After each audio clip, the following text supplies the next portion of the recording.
Sardis Drumline's been very fortunate. We've been we were hired to be part of the Olympics 2010. We went to China. We've done the Davis Cup, and this year we weren't going anywhere, so we figured, why don't we give money to somebody else for a change instead of asking for money all the time.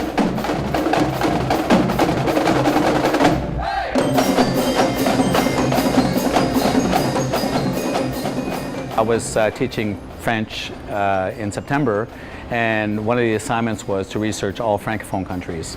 And one of the questions I asked the students was, just tell me what the cause of death of these countries. The number one cause of death was HIV. And in North America, nobody dies from HIV anymore if they're diagnosed early, and I just found that amazing. So I challenged my students. I said, this is your world you're inheriting.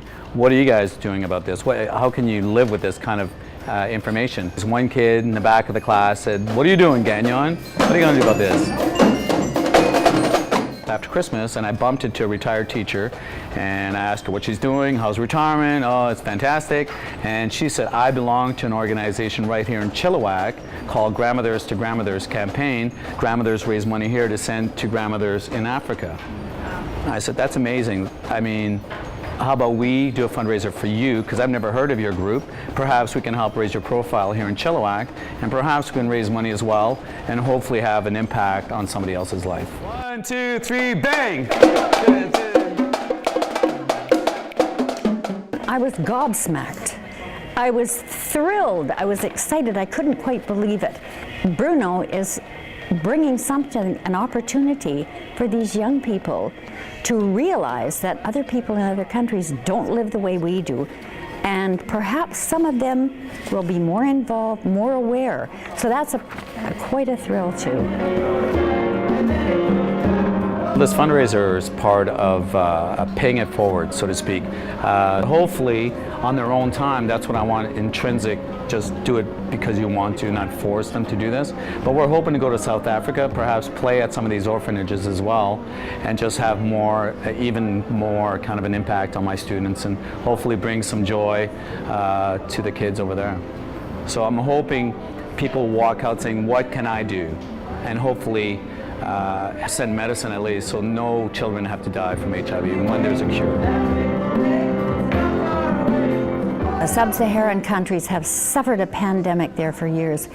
Here, AIDS and HIV are now medically managed. There is nothing there. There is no hope, and it's a death sentence. And I feel very strongly that people need to know that. That's one of the prime objectives.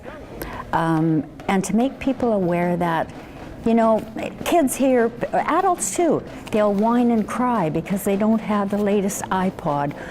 Those kids whine and cry because they don't have enough food in their stomachs, and there's no more to come.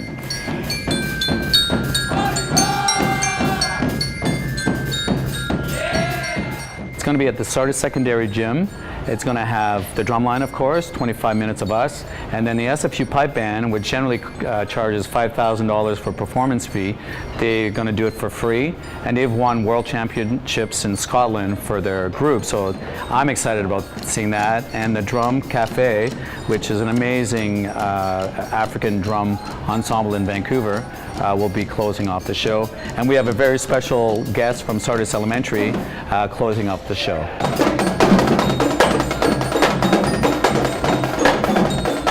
As this perks interest in them, and they come to a realization that we are all here, we all need to help other people. We owe that back because we are so fortunate. We need to give back.